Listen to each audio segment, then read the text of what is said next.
manusia yang lahir dari perempuan, singkat umurnya dan penuh kegelisahan.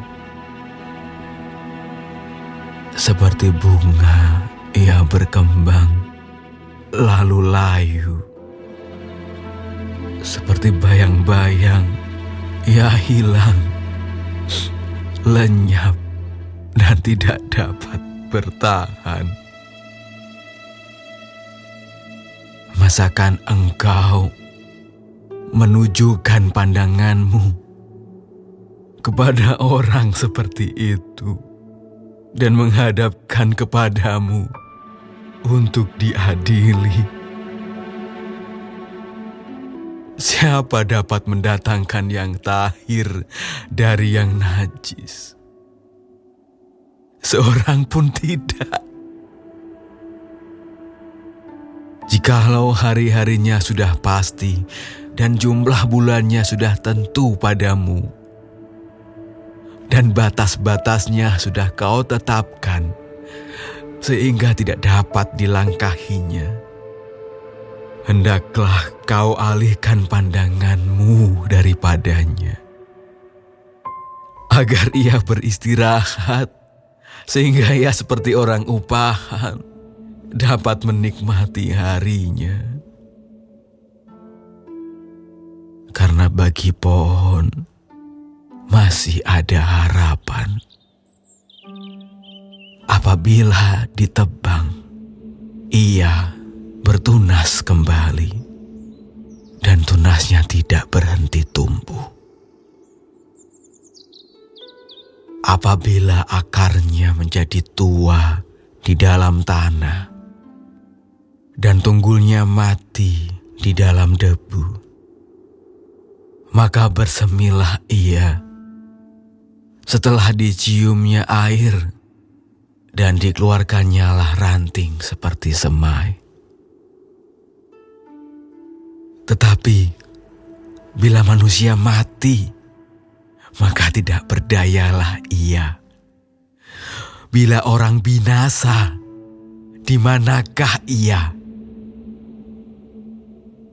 Seperti air menguap dari dalam tasik dan sungai surut menjadi kering, demikian juga manusia berbaring dan tidak bangkit lagi sampai langit hilang lenyap. Mereka tidak terjaga dan tidak bangun dari tidurnya.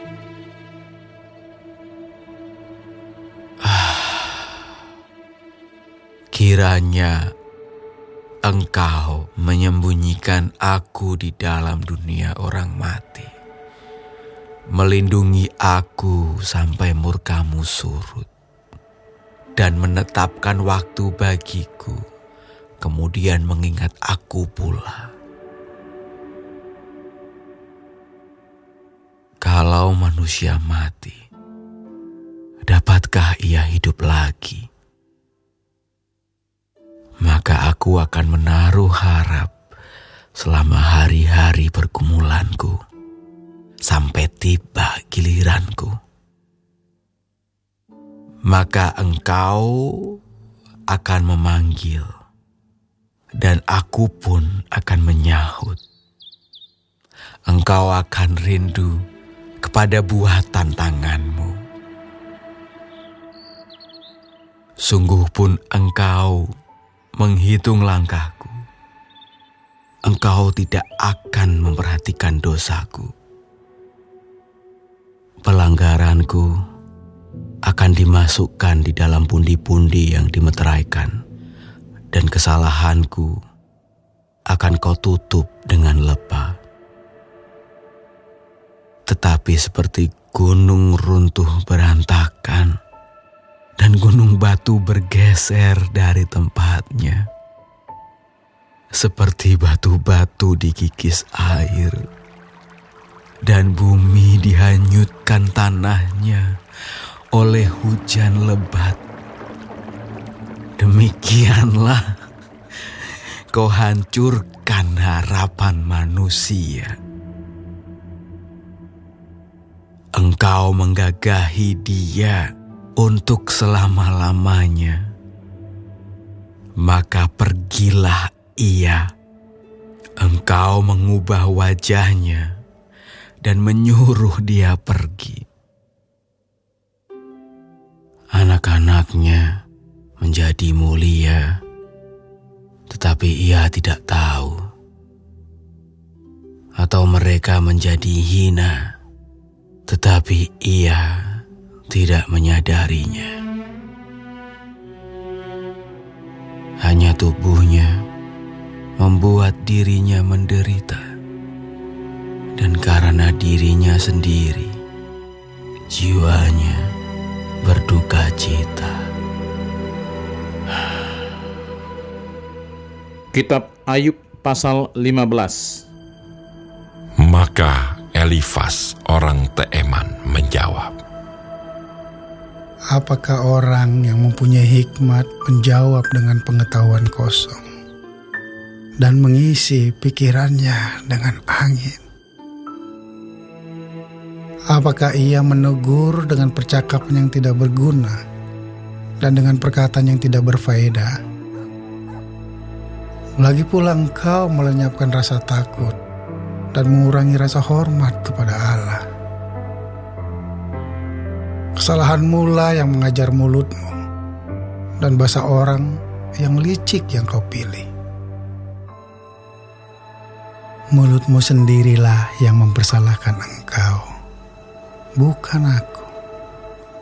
Bibirmu sendiri menjadi saksi menentang engkau. Apakah engkau dilahirkan sebagai manusia yang pertama, atau dijadikan lebih dahulu daripada bukit-bukit? Apakah engkau turut mendengarkan di dalam musyawarah Allah dan meraih hikmat bagi dirimu? Apakah yang kau ketahui yang tidak kami ketahui? Apakah yang kau mengerti yang tidak terang bagi kami? Di antara kami juga ada orang yang beruban dan yang lanjut umurnya, yang lebih tua umurnya daripada ayahmu. Kurangkah artinya bagimu penghiburan Allah dan perkataan yang lemah lembut ditujukan kepadamu? Mengapa engkau dihanyutkan oleh perasaan hatimu, dan mengapa matamu menyala-nyala, sehingga engkau memalingkan hatimu menentang Allah dan mulutmu mengeluarkan perkataan serupa itu? Masakan manusia bersih, masakan benar yang lahir dari perempuan. Sesungguhnya para sucinya tidak dipercayainya. Seluruh langit pun tidak bersih pada pandangannya. Lebih-lebih lagi orang yang keji dan bejat, yang menghirup kecurangan seperti air. Aku hendak menerangkan sesuatu kepadamu. Dengarkanlah aku, dan apa yang telah kulihat hendak kuceritakan, yakni apa yang diberitakan oleh orang yang mempunyai hikmat, yang nenek moyang mereka tidak sembunyikan. Ketika hanya kepada mereka negeri itu diberikan, dan tidak ada seorang asing pun masuk ke tengah-tengah mereka. Orang fasik menggeletar sepanjang hidupnya. Demikian juga orang lalim selama tahun-tahun yang disediakan baginya. Bunyi yang dahsyat sampai ke telinganya. Pada masa damai ia didatangi perusak. Ia tidak percaya bahwa ia akan kembali dari kegelapan. Ia sudah ditentukan untuk dimakan pedang. Ia mengembara untuk mencari makan, entah kemana. Ia tahu bahwa hari kegelapan siap menantikan dia. Ia ditakutkan oleh kesesakan dan kesempitan. yang menggagahinya laksana raja yang siap menyergap. Karena ia telah mengedangkan tangannya melawan Allah dan berani menantang Yang Maha Kuasa. Dengan bertegang leher ia berlari-lari menghadapi Dia. Dengan perisainya yang berlapis tebal, mukanya telah ditutupinya dengan lemak, dan lapisan lemak dikenakannya pada pinggangnya. Ia menetap di kota-kota yang telah hancur, di rumah-rumah yang tidak dapat didiami orang, yang ditentukan untuk tetap menjadi reruntuhan. Ia takkan menjadi kaya dan hartanya tidak kekal, serta miliknya pun tidak bertambah-tambah di bumi. Ia tidak akan luput dari kegelapan, tunasnya akan dilayukan oleh nyala api, dan ia akan dilenyapkan oleh nafas mulutnya. Janganlah ia percaya kepada kesia-siaan, akan tertipulah ia, karena kesia-siaan akan menjadi ganjarannya. Sebelum genap masanya, ajalnya akan sampai, dan rantingnya pun tidak akan menghijau. Ia seperti pohon anggur yang gugur buahnya, dan seperti pohon zaitun yang jatuh bunganya. Karena kawanan orang-orang fasik tidak berhasil, dan api memakan habis kemah-kemah orang yang makan suap. Mereka menghamilkan bencana dan melahirkan kejahatan, dan tipu daya dikandung hati mereka. Kitab Ayub pasal 16. Tetapi Ayub menjawab, Hal seperti itu telah acap kali kudengar. Penghibur sialan kamu semua. Belum habiskah omong kosong itu? Apa yang merangsang engkau untuk menyanggah?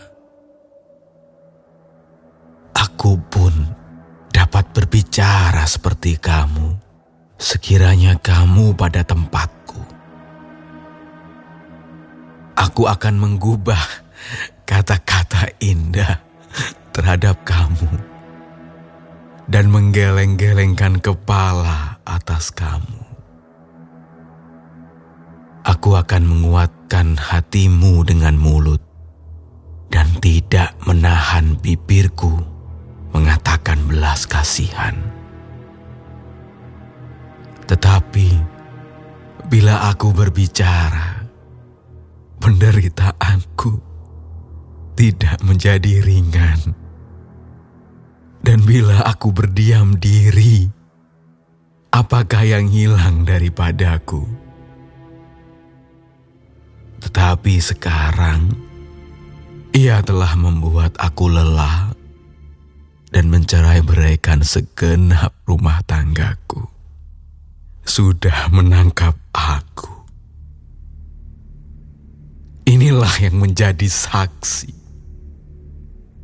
Kekurusanku telah bangkit menuduh aku.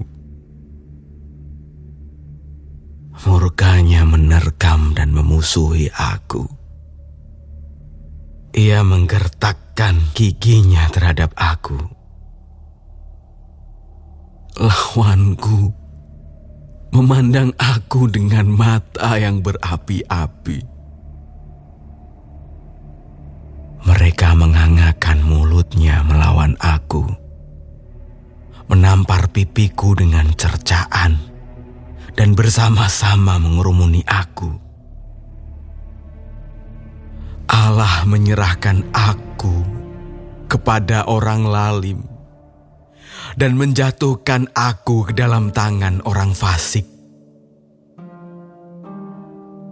Aku hidup dengan tentram, tetapi ia menggelisahkan aku.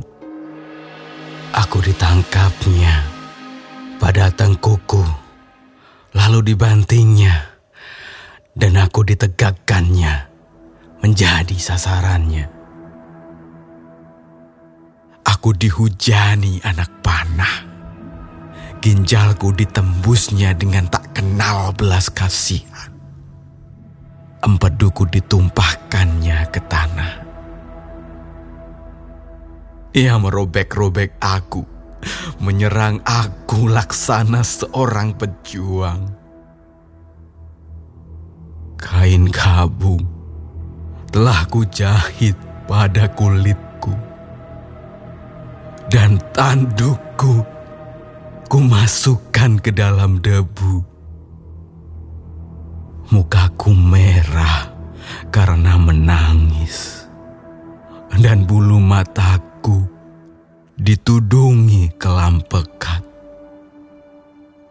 Sungguh pun tidak ada kelaliman pada tanganku, dan doaku bersih. Hai bumi, janganlah menutupi darahku, dan janganlah kiranya teriakku mendapat tempat perhentian. Ketahuilah, sekarang pun juga saksiku ada di sorga, yang memberi kesaksian bagiku ada di tempat yang tinggi.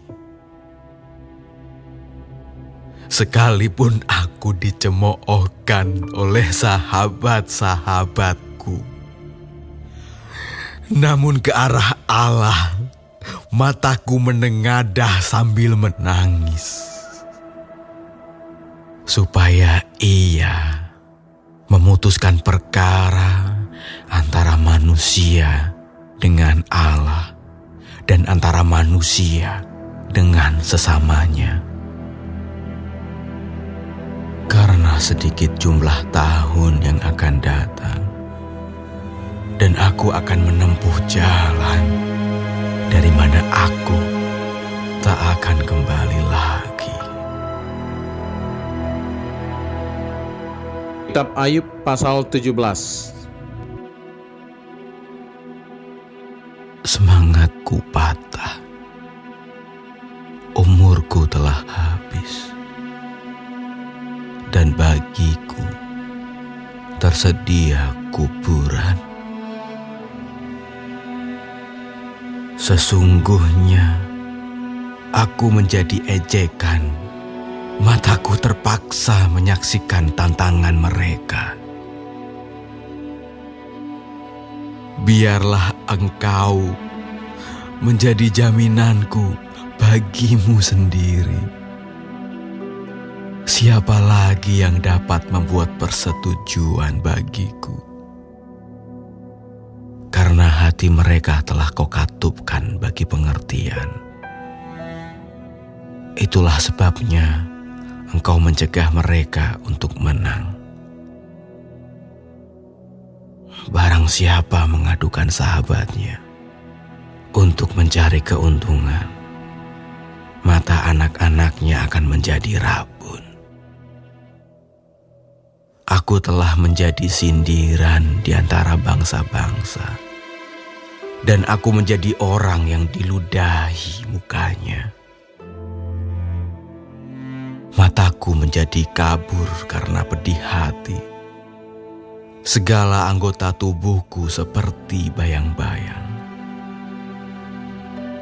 Orang yang jujur tercengang karena hal itu, dan orang yang tidak bersalah naik pitam terhadap orang fasik. Meskipun begitu, orang yang benar tetap pada jalannya, dan orang yang bersih tangannya bertambah-tambah kuat. Tetapi kamu sekalian, silakan datang kembali. Seorang yang mempunyai hikmat takkan kudapati di antara kamu. Umurku telah lalu, telah gagal rencana-rencanaku, cita-citaku. Malam hendak dijadikan mereka siang. Terang segera muncul dari gelap, kata mereka.